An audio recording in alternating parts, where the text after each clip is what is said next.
Ok. Sí. Sí, gracias. Bueno, Gracias, Lick. mucho gusto. Si las notas reflejan de verdad lo que están aprendiendo, estoy, pues, evidentemente muy contento porque han sido muy buenas notas en el segundo parcial. Creo que las discusiones que tuvimos por las preguntas que podían prestarse a una interpretación que por supuesto no es una ofensa para mí porque soy un ser humano que se puede confundir y que pues todos tenían un punto. Esas mismas discusiones me hacen pensar que sí está captada la idea de lo que hemos conversado. Bien, solo recuerden que hay personas que les van a aparecer notas de 42 o de 44. Esas personas tienen 40, ¿verdad? O sea, las dos preguntas adicionales pues las sacaron bien y no hay problema.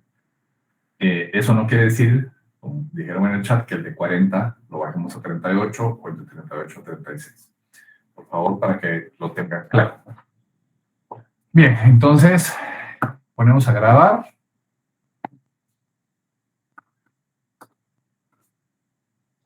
Les dejé también un video de ejemplo sobre una audiencia para que ustedes se vayan familiarizando con ellas y empiecen a tocar base ahí. Bien, nosotros lo último que vimos fue o desarrollamos la etapa intermedia.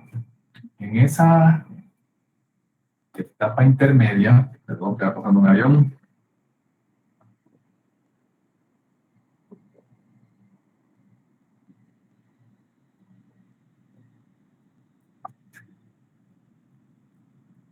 En esa etapa intermedia habíamos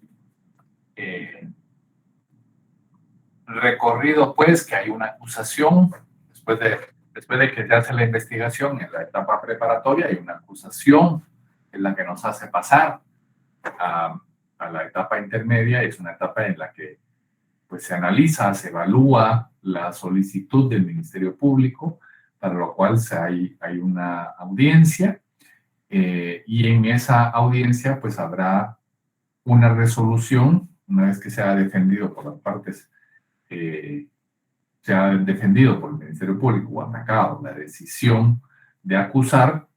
Entonces el juez de primera instancia dicta una resolución y esa resolución puede ser, de acuerdo a las circunstancias, un sobreseimiento, un archivo, una cláusula provisional o una apertura a juicio. Cuando se da esa apertura a juicio y un auto de apertura a juicio, hay o viene siguiendo a ella una audiencia de ofrecimiento de prueba. No de diligenciamiento, sino de ofrecimiento de prueba. Y después de esa audiencia es que acudimos al juicio. En ese sentido, es importante, antes de entrar al juicio, tomando en consideración los espacios que tenemos para el tema específico del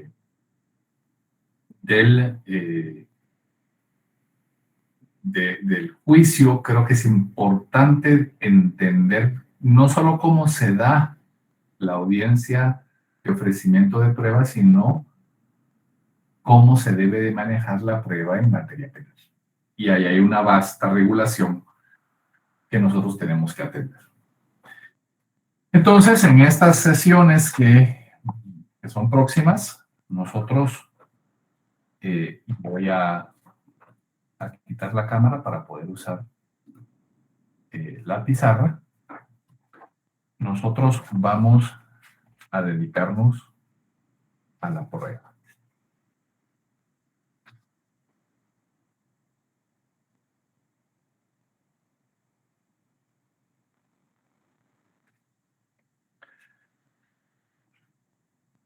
En términos generales, o como habíamos señalado, esa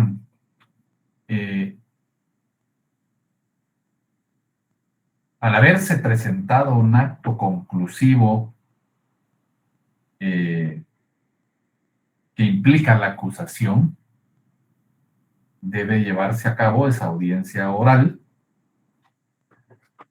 de conformidad, y aquí no nos vamos a ir a leer todavía, con lo que establece, pero es bueno que tengan su código a la mano y se empiecen a familiarizar con el artículo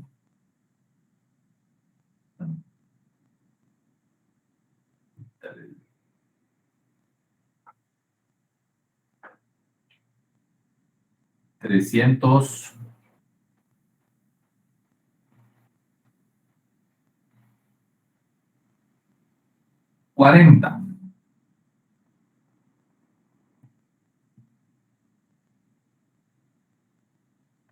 Y en la 340, y en el artículo 343, que es donde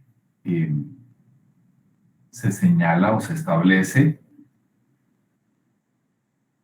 lo relativo precisamente al ofrecimiento de prueba. Entonces, vamos a ver. En principio, ¿qué es la prueba? La prueba es, en todo caso,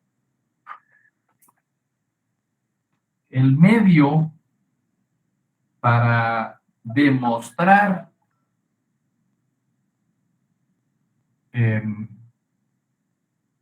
cualquier cosa o cualquier hecho. Eso es la prueba.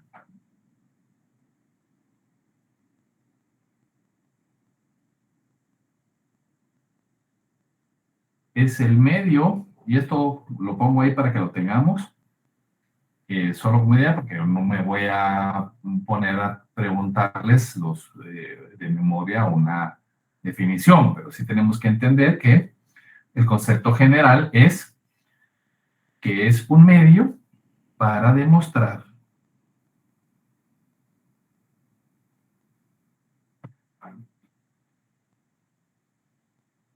algo.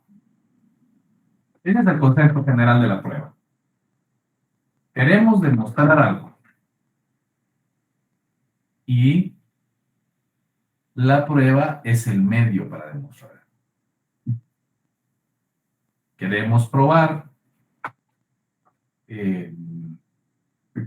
una condición profesional, lo hacemos a través de un medio.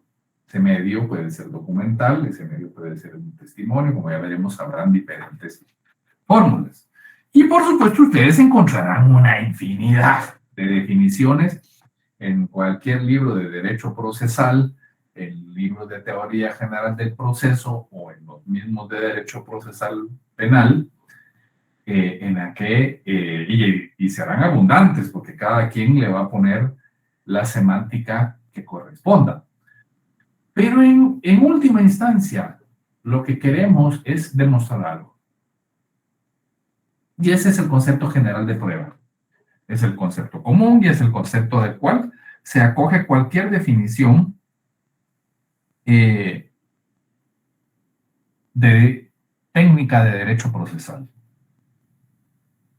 Cualquier cuestión de hecho cuyo efecto, tendencia o propósito es producir en la mente la persuasión afirmativa o negativa respecto a la existencia o no de una cuestión de hecho. Rimbombante, pero dice lo mismo. Vamos a demostrar algo, así de sencillo.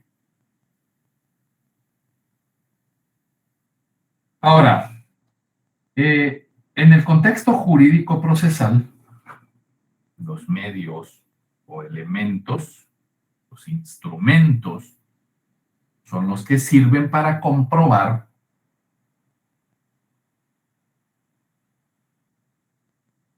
en el proceso.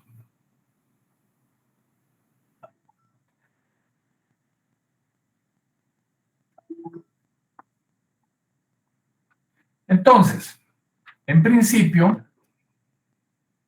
vamos a encontrar dos situaciones que son importantes de definir. Uno,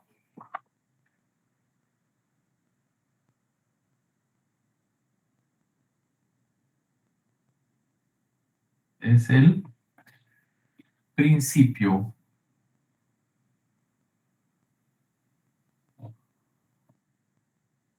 de libertad de la prueba.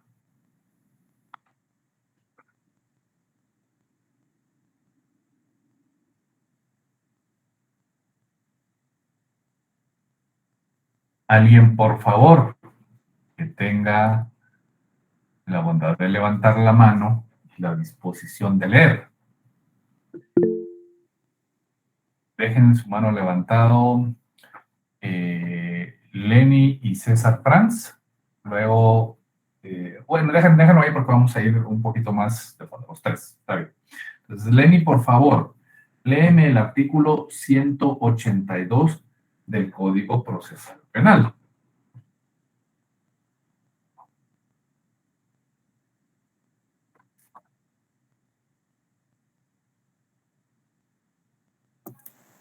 Buenas noches, licenciado. 182, dijo. Buenas noches. Sí, por favor. Libertad de prueba. Correcto.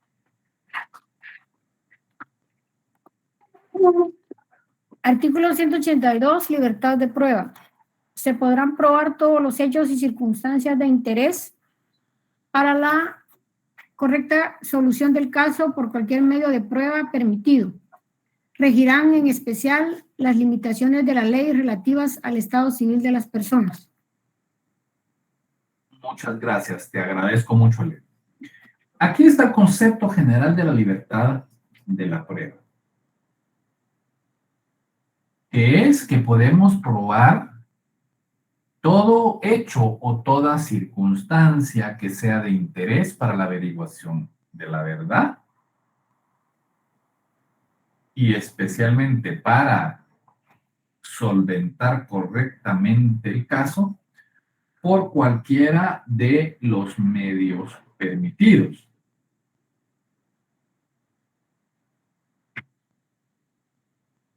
Hay, obviamente, algunas limitaciones. Hay una limitación genérica. Existen unos pocos hechos que por expresa limitación legal no pueden ser objetos de prueba. Por ejemplo, no se puede verificar la veracidad de la injuria. Tampoco podría ser objeto de prueba el contenido de una conversación sometida a reserva entre un abogado y su cliente, sin, por supuesto, la limitación que corre, sin, no la limitación, la autorización del cliente. O sea, al final, la legislación va formulando esas limitaciones generales. Y habrán algunas otras en específico.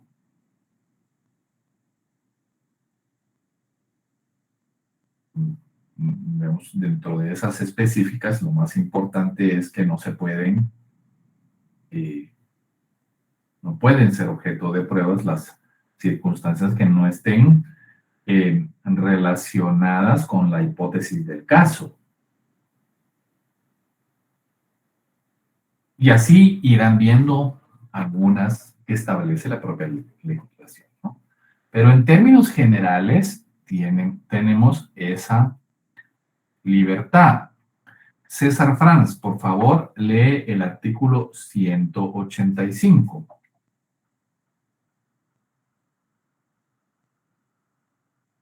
¿De acuerdo, profesor? Artículo 185. Otros medios de prueba.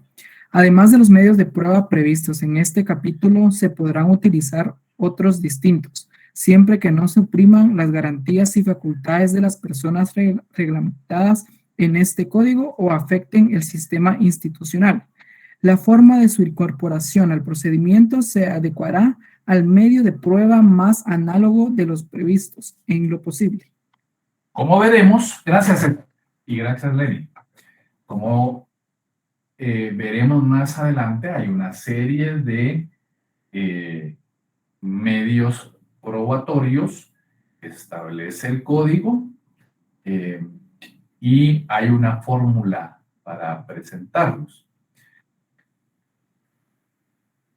Esa lista, esa enumeración no es taxativa y por ende permite que existan otros medios de prueba adicionales y se van a diligenciar en la forma más apegada a los medios en los que ya está definido en el código.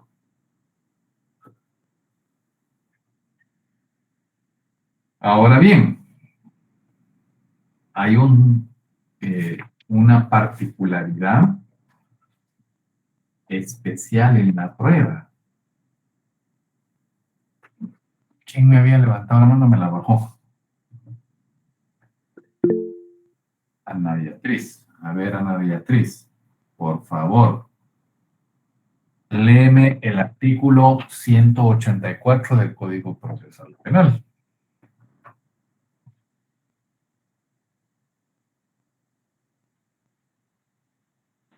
Con gusto, licenciado. Buenas noches. Buenas noches.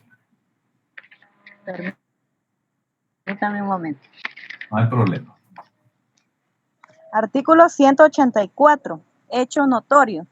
Cuando se postule un hecho como notorio, el tribunal, con el acuerdo de todas las partes, puede prescindir de la prueba ofrecida para demostrarlo, declarándolo comprobado. El tribunal puede, de oficio, provocar el acuerdo. Te agradezco mucho, Ana Beatriz. Bien. El hecho notorio implica que es conocido de todos. Se nota. Es un hecho notorio. Si ustedes estuvieran aquí, donde estoy yo, que hay mucho calor. Posiblemente en el lugar en donde ustedes estén, si alguien está en Shela o si alguien está en Aspen, Colorado, en Alaska, posiblemente para ellos no sea perceptible el calor, pero quien esté aquí y quien haya estado aquí hace de su conocimiento que hay calor. Y eso es notorio.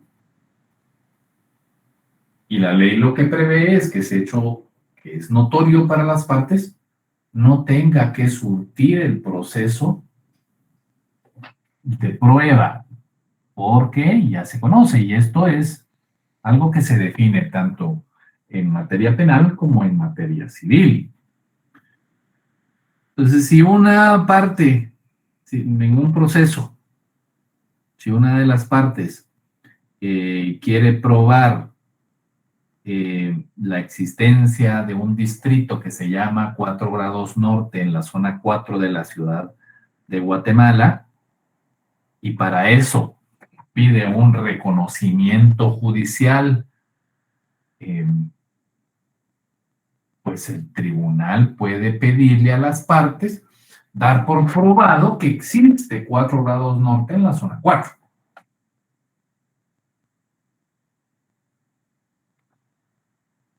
Y eso es lo que señala el artículo 184. ¿Alguna duda hasta aquí, distinguidos compañeros, amigos?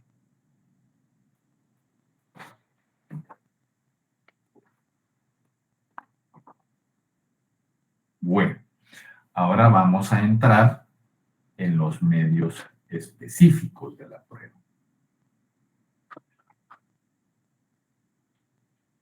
Lo primero que vamos a hacer es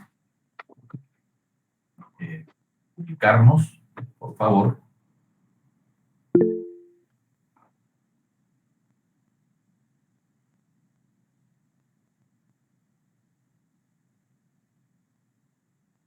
Sí, Merlin pregunta que si son de la prueba. Sí, son de la prueba estamos hablando, son principios. Antes de pasar a lo demás, vamos a recordar dos asuntos importantes.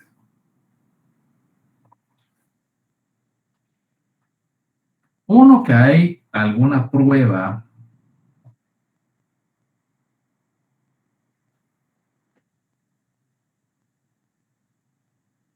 inadmisible. Esa prueba inadmisible, es más, alguien me puede levantar, necesito dos personas que me levanten la mano para leer.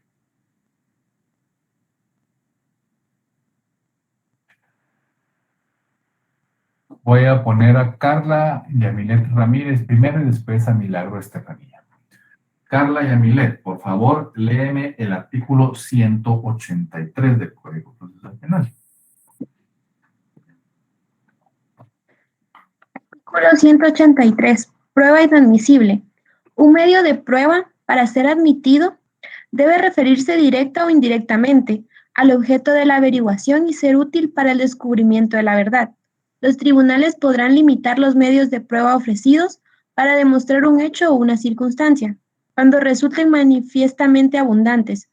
Son inadmisibles, en especial, los elementos de prueba obtenidos por un medio prohibido, tales como la tortura, la indebida intromisión en la intimidad del domicilio o residencia, la correspondencia, las comunicaciones, los papeles y los archivos privados.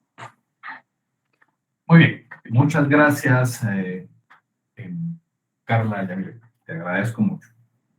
Hay tres circunstancias sobre las cuales la prueba es inadmisible y que ustedes deben advertir en ese artículo. Primero,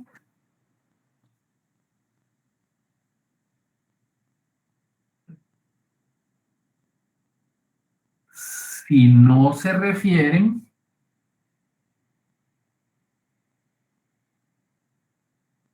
directa o indirectamente al objeto de la averiguación.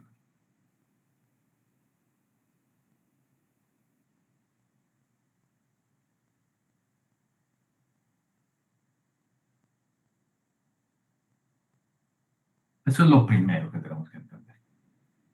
¿Qué quiere decir eso? Que si estábamos en un juicio de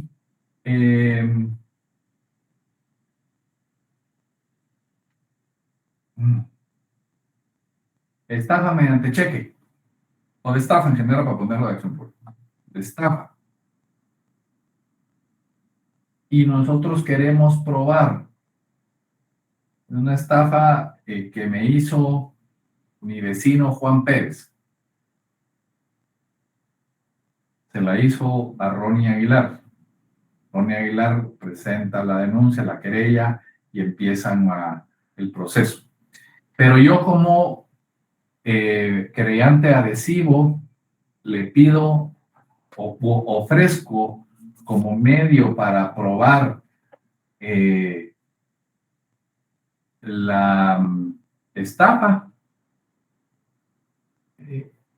un examen de ADN que se verifique, en la que se verifique si en efecto el hijo de mi primo o mi sobrino es hijo de mi hermana. Tiene absolutamente nada que ver con lo que estamos averiguando. Entonces el juez no la aceptará y la declarará como prueba inadmisible. ¿Cuál es la segunda condición? Que sea abundante.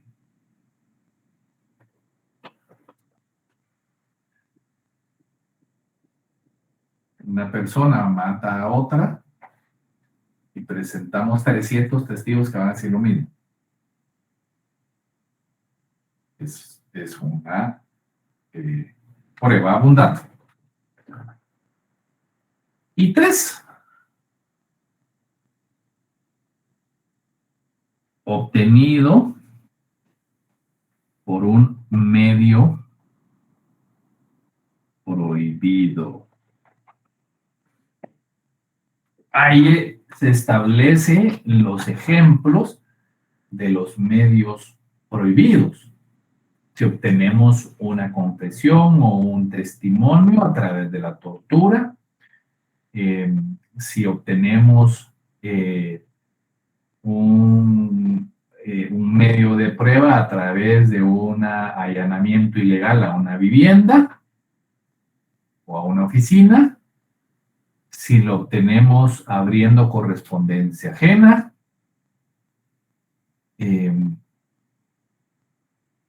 todas esas terminan siendo pruebas inadmisibles.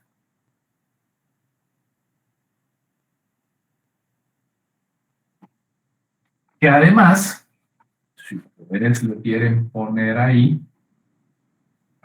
como agregado a su código, voy a sacar mi constitución. Perfecto.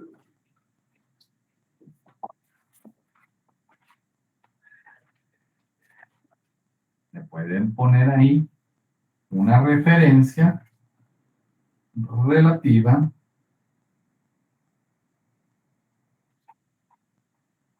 artículo, tal les voy a decir, el artículo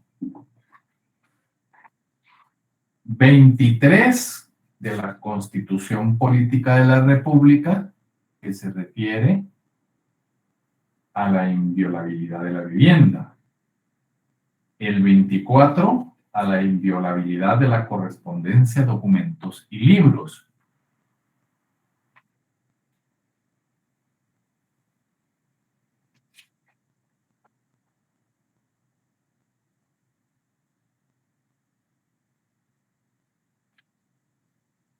Esos son los márgenes constitucionales que ahondan en esos medios prohibidos.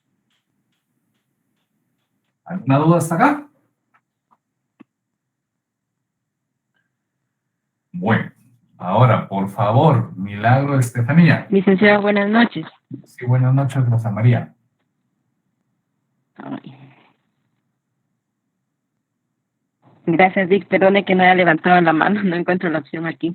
No se Tengo una duda, pero es en relación al artículo 185 que había mencionado de primero, en relación a otros medios de prueba. Sobre la libertad de prueba. Tengo dudas casi ya ya donde dice regirán en especial las limitaciones de la ley relativa al estado civil de las personas. Entonces, ¿a qué se refiere este párrafo? El artículo 182. Ok. Eso se refiere a que, digamos, es una limitante legal referente a demostrar el estado civil de las personas, rigiéndose solamente o pudiendo ser demostrado solamente con las certificaciones del registro civil. Es decir, que si queremos demostrar un matrimonio, lo tenemos que hacer a través de la certificación que nos entrega el registro. Que si queremos demostrar un fallecimiento, lo tenemos que hacer a través de un certificado de función. A eso es a lo que se refiere eso. A que el estado civil de las personas está limitado precisamente a eso, a lo que se establece para el efecto en los registros. ¿Te queda claro, Rosa María? ¿Te lo expliqué? Gracias. Sí, gracias. Mucho gusto. Licenciado, buenas noches. Sí, buenas noches, Armando. Una consulta. Sí. ¿Cómo puede el imputado impugnar algún medio de prueba que haya ofrecido el Ministerio Público? Lo que tenemos, ahorita cuando veamos todo este proceso de prueba, ahí en esa audiencia es donde vamos a discutir todos estos elementos. Porque nosotros,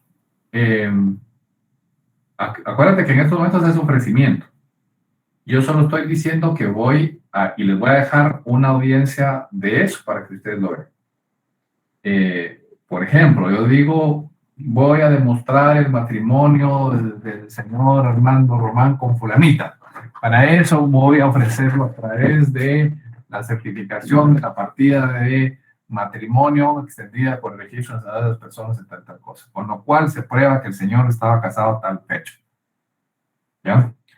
En estos momentos, lo que tú haces es objetar los medios de prueba en esa audiencia porque no cumple con lo que estamos señalando ahorita en pizarra. Es decir, es un hecho notorio, es una prueba inadmisible, ya sea porque no se refiere al objeto de la averiguación, o porque sea abundante, o porque se obtuvo por un medio prohibido, etcétera, etcétera. Ese es el lugar en donde tú puedes hacerle ver al tribunal que esa es una prueba que no corresponde. Voy a dejar ese video, espero hacerlo hoy o mañana temprano ahí en el grupo de Facebook para que ustedes lo puedan ver cómo es. Es una audiencia tediosa porque en términos generales hay que leer. Permítanme un momentito.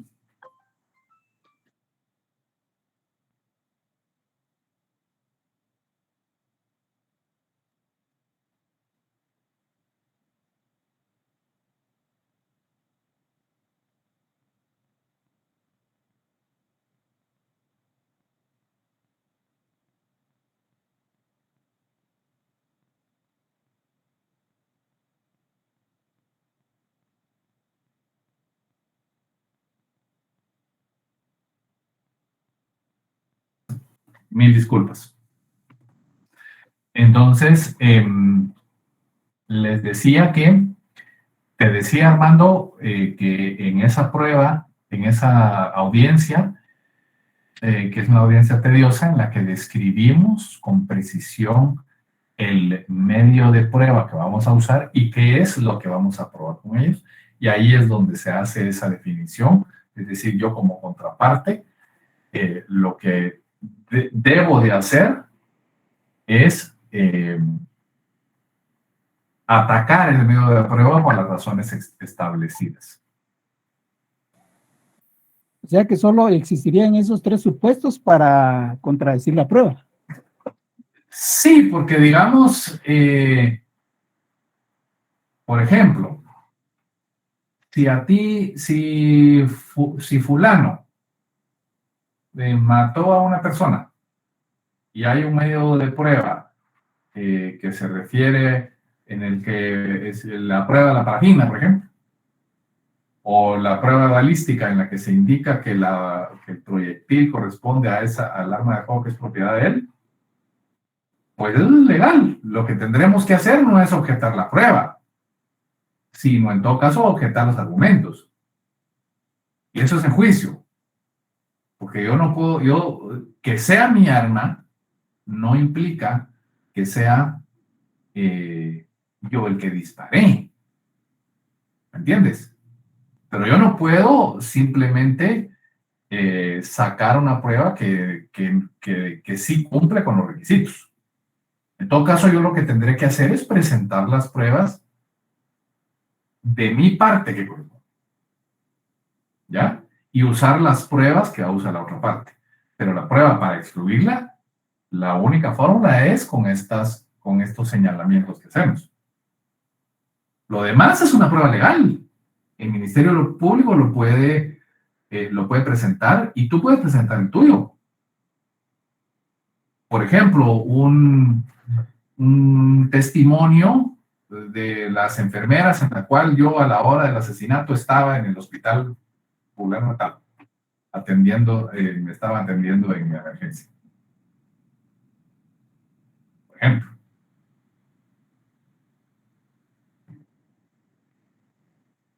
Si te doy a entender. Sí, licenciado. O sea que ahí el juez tendría que valorar la prueba del Ministerio Público y del imputado. Así es. Las partes ofrecen su prueba, Armando. Ofrecen. Esto es la prueba que se va a diligenciar, es decir, que se va a conocer en juicio.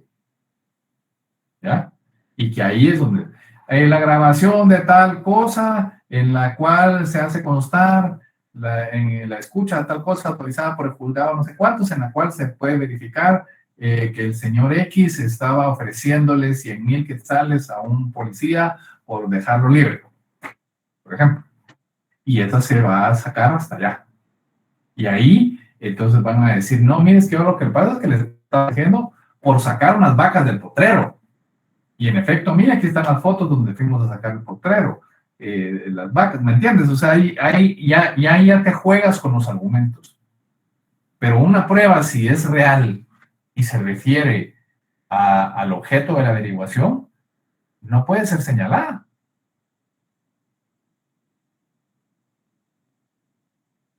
Ya. Muy bien. Gracias, licenciado. Con mucho gusto. Milagro Estefanía, por favor, ¿me puedes leer el artículo 186? Buenas noches, licenciado. Buenas noches, Milagro. Artículo 186. Valoración. Todo elemento de prueba para ser valorado debe haber sido obtenido por un procedimiento permitido e incorporado al proceso conforme a las disposiciones de este código.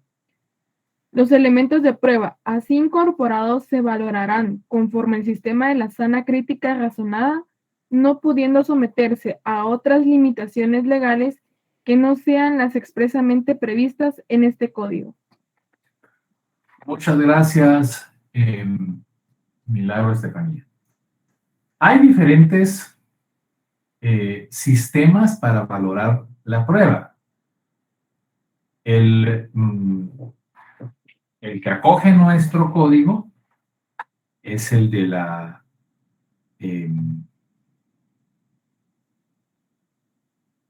sana crítica razonada. Pero hay otros, como el de la prueba legal pasada, que es la prueba en la que el código o la disposición legal establece cómo se debe probar el delito y qué valor tiene. Por ejemplo, que dijera, el asesinato se prueba mediante un dictamen balístico.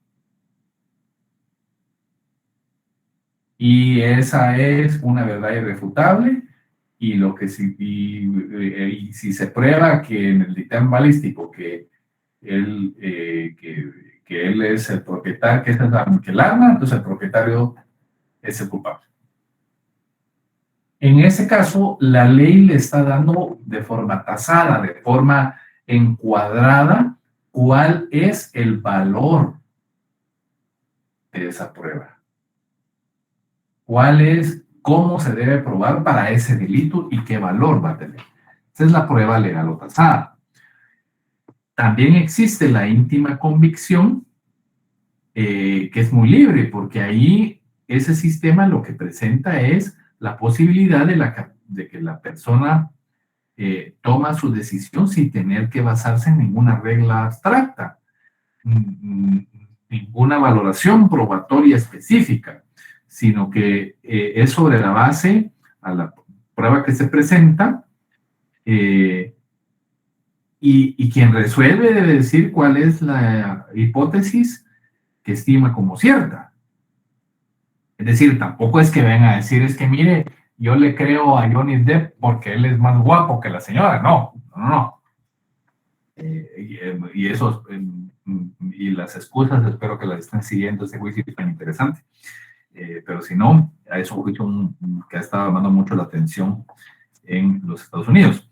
Pero al final no es porque sea completamente libre, ¿no? Debe de haber una hipótesis cierta planteada en el juicio y ese juez deberá irse por un lado o por otro sustentando esa situación.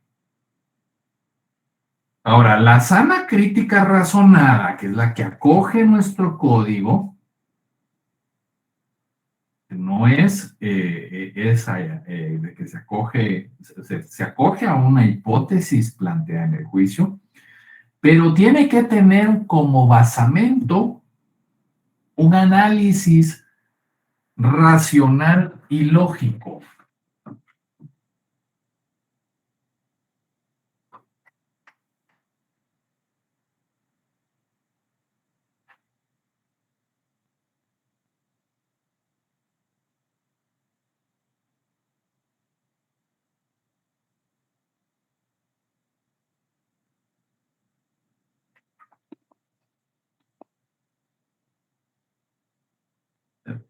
Un análisis racional y lógico. No ilógico, sino ilógico. Entonces, ese análisis, por supuesto, lo tiene que hacer el juez en su resolución y debe de motivar sus decisiones demostrando el nexo que existe entre las conclusiones y los elementos de prueba que considera son la base suficiente para arribar a esa conclusión. Esa valoración crítica que hace el juez lo debe de hacer sobre la base de normas de raciocinio y de lógica. Y aquí vale la pena que ustedes en algún momento se sienten o se centren en estudiar un poco estos temas más a fondo. ¿Dónde debe ser, si se van a dedicar al derecho penal, dónde es que deben de ser, de regresar a la filosofía, ver cuáles son las reglas de la lógica, el tercer excluido, etcétera, etcétera? Ese tipo de normas son las que deben de regir al juez en su decisión. Eso es lo que debe de hacer para formular, ¿no? Entonces, esa valoración, el juez en nuestro sistema pues, penal no puede venir a decir es que estaba muy guapo aquel, o es que yo creo que es esta hipótesis porque es más lógica o la ley no nos lo dice. Sino que el juez debe evaluar los medios de prueba, los hechos probados y concluir sobre la base de una concatenación lógica entre unos y otros para arribar a una conclusión. ¿Alguna duda hasta el momento?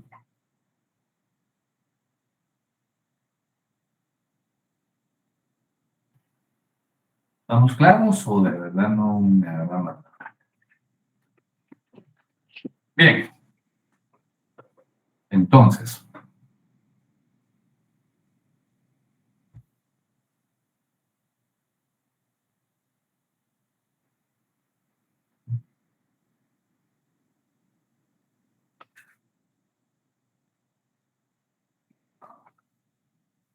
a partir del artículo 187, ustedes van a encontrar, y hasta el 256, no sé más, 253, 153, todo esas secciones se refieren a los medios de prueba.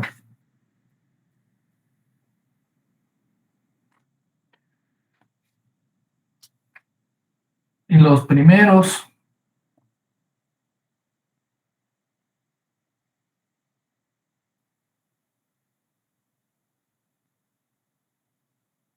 son los de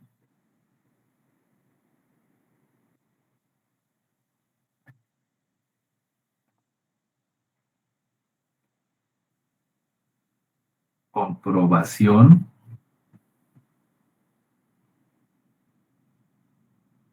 inmediata.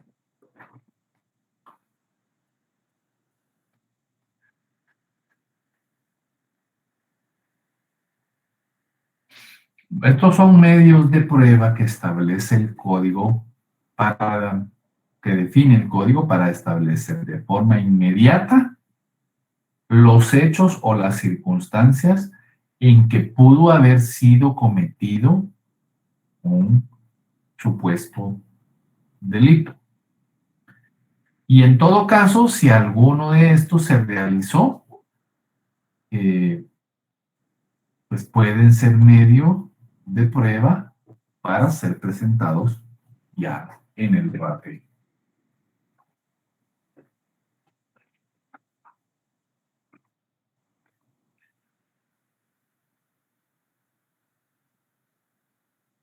¿Cuáles pueden ser? Inspección y registro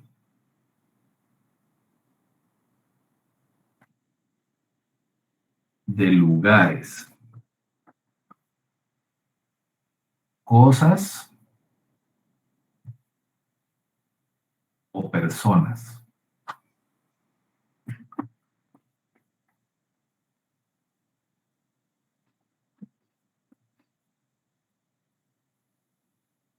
¿Alguien que me levante la mano, por favor?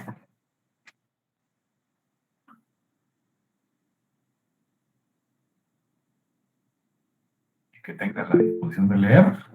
A ver, Armando Román, por favor, lee el artículo 187.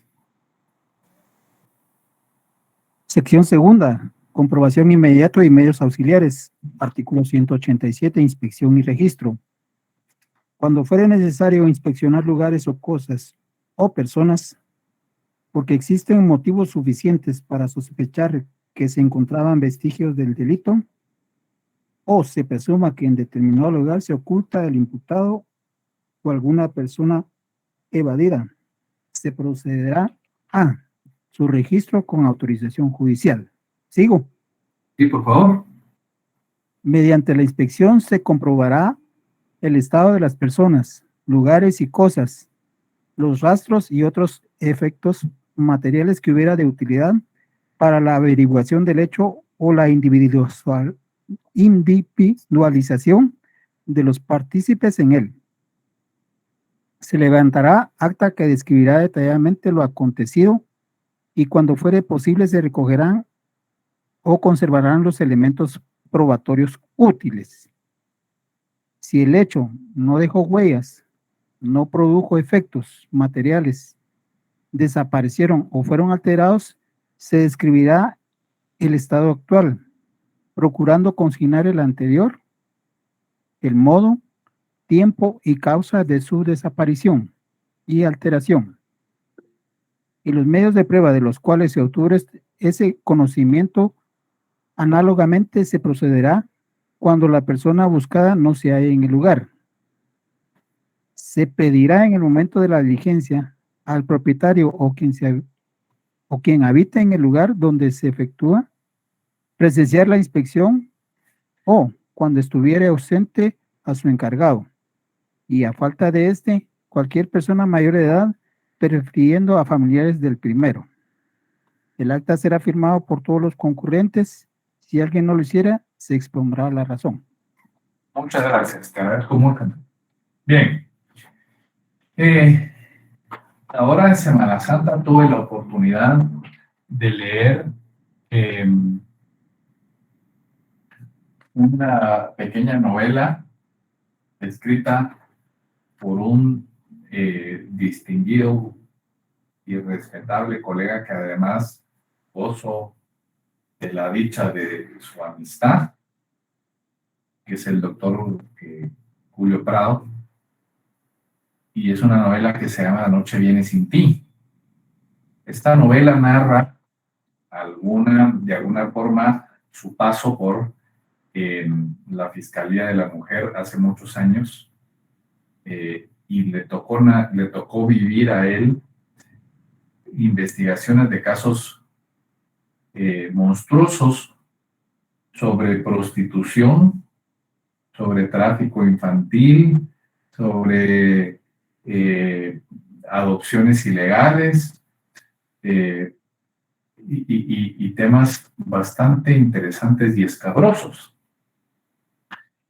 Pero una de las cosas interesantes es que en esa, y si tienen ustedes la oportunidad de leerlo, que además es un libro que está editado por Alfaguara, es una editorial local, yo se los recomiendo porque es una lectura bastante digerible y atrapa a las personas. De hecho, yo les recomendaría que antes de terminar su carrera lo leyeran. 2 libros les debo recomendar que deben leer necesariamente antes de graduarse. Uno que deben haber leído, que es Memorias de un abogado, un poquito ya de antaño, y este. Pero lo interesante es que en él se establece cómo funcionan los fiscales para hacer estos allanamientos y cómo podemos vislumbrar estas reglas. En esa novela, con forma de novela, nos narra ese autor cómo es que en su caso como fiscal le tocan hacer los allanamientos, le tocan hacer las inspecciones y registros de lugares, y viene otro tema importante. César Franz, por favor, léeme el artículo 189.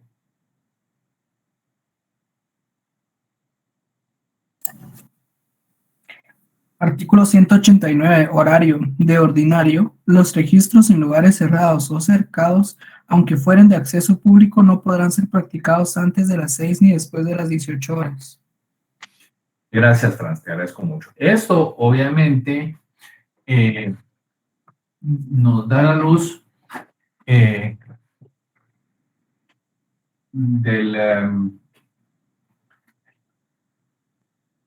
la limitación que hay para una circunstancia de esa naturaleza. Ustedes se recordarán, seguramente vivieron aquellos famosos jueves de la CICIG.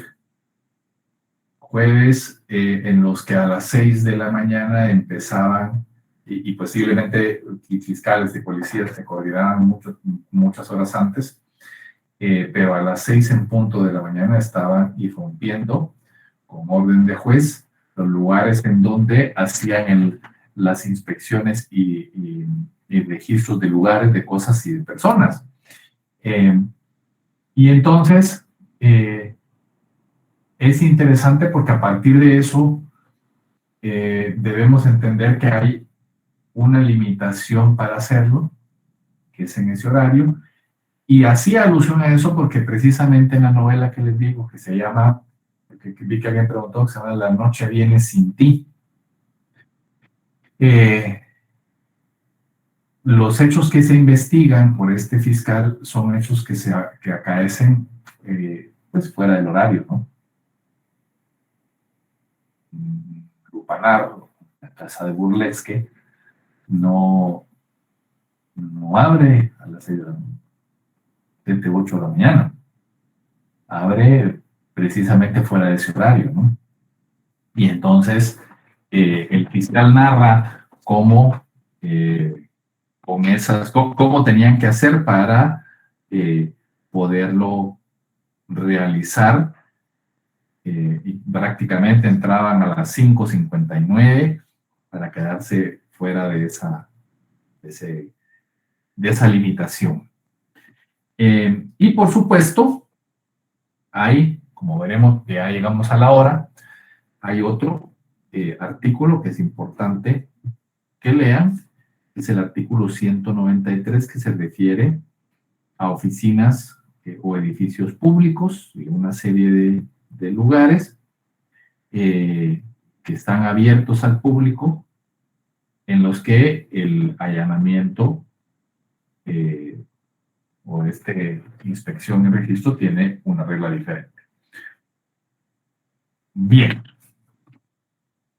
Vamos a dejar hasta acá.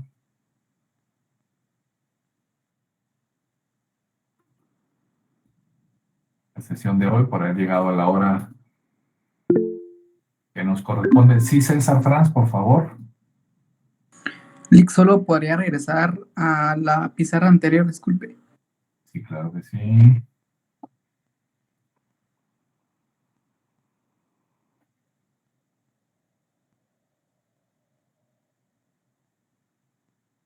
Ahí está. Gracias. Con mucho gusto. ¿Alguien tiene alguna duda de lo que hemos visto hasta hoy?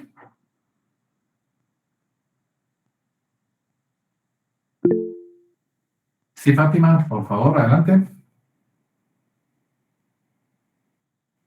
Buenas noches, licenciado. No es con nada respecto al tema, pero quisiera saber cuál es el título de la novela. Es que no lo escuché bien. Se llama La noche viene sin ti. Y es del doctor Julio Prado. Muchas gracias, licenciado. Con mucho gusto. Si ustedes lo googlean, van a encontrar, porque esta es una novela reciente, hace un par de meses, que ha salido la presentación oficial hace un par de semanas, pero que lo han estado entrevistando mucho, y hay muchas entrevistas ahí en las cuales ustedes se pueden hacer una idea. Por supuesto no es lo mismo, pues, porque nosotros como estudiantes de Derecho, y sobre todo que hay materia penal, se disfruta uno como mandaban a lugares fronterizos a hacer allanamientos y cómo tenían que hacer, a qué hora salían, cómo se juntaban, cómo llegaban, cuál es la reacción de la gente, cosas que no dicen ahí, pero que son muy prácticas, ¿no? El fiscal lo primero que hacía al llegar a esos lugares decía, es usted agarre llegaba a la caja, decía, agarre el dinero, guárdenlo en un lugar para que después no digan que yo me lo robé, ¿verdad? No lo dice así, pero eso era lo que hacía. Entonces ese tipo de cosas resultan ser muy, muy interesantes y alimentan mucho el bagaje de cómo funciona de manera práctica esta situación.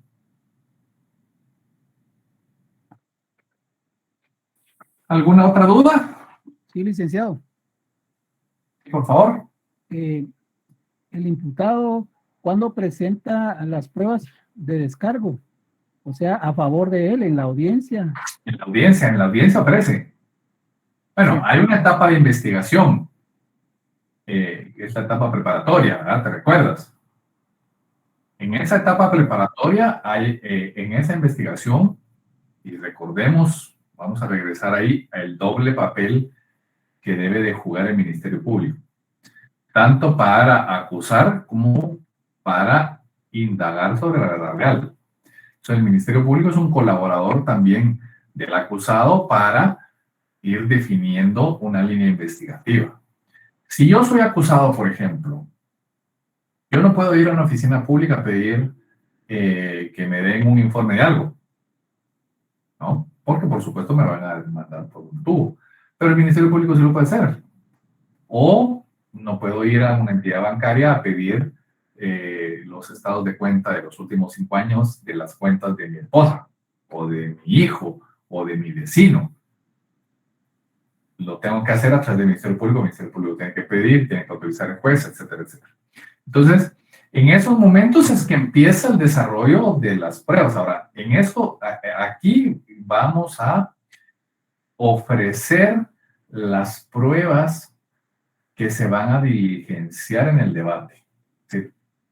Por supuesto, en el debate no se va a dar la inspección. La inspección se va a dar antes. Se va a dar en la etapa preparatoria. Inclusive antes de la captura.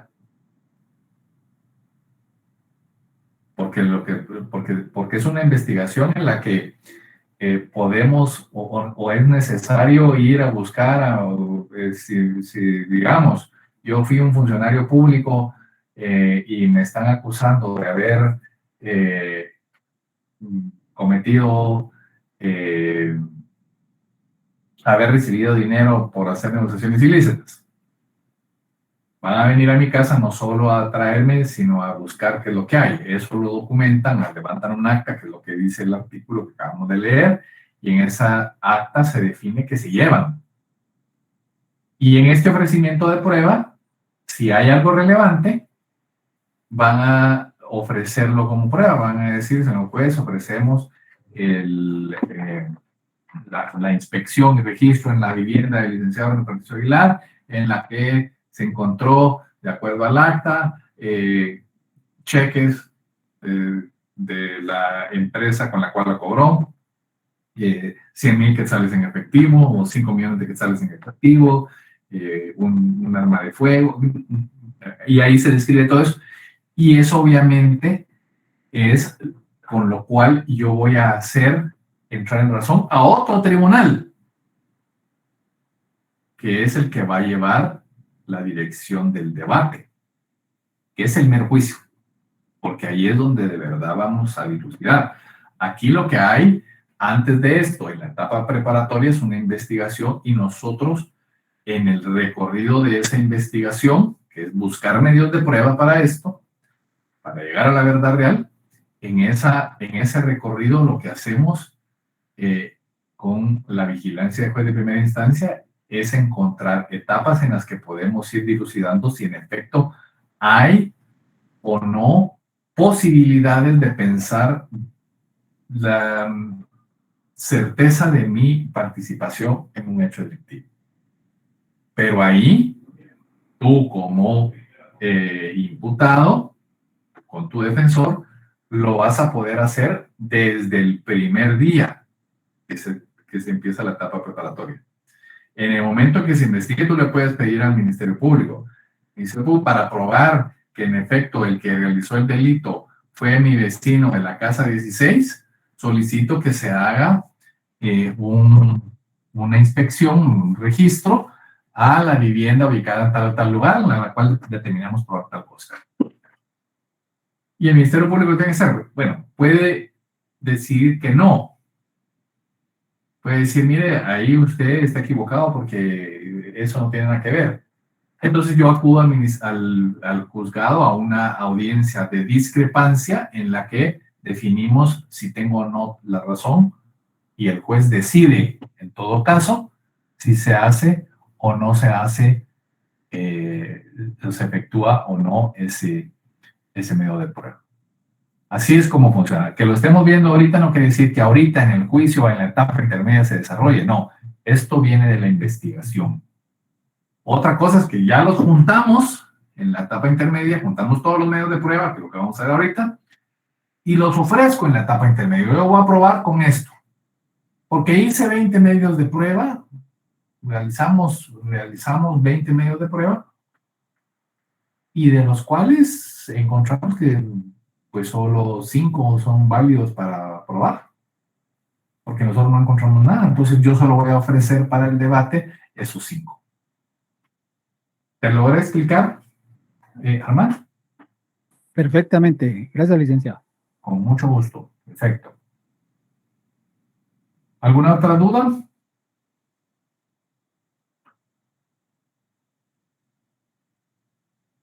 Bien, si no hay duda, les agradezco mucho su presencia.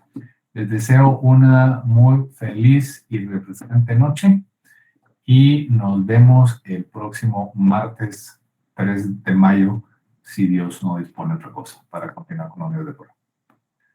Gracias, Elic. Buenas noches. Gracias, Alic. Buenas noches.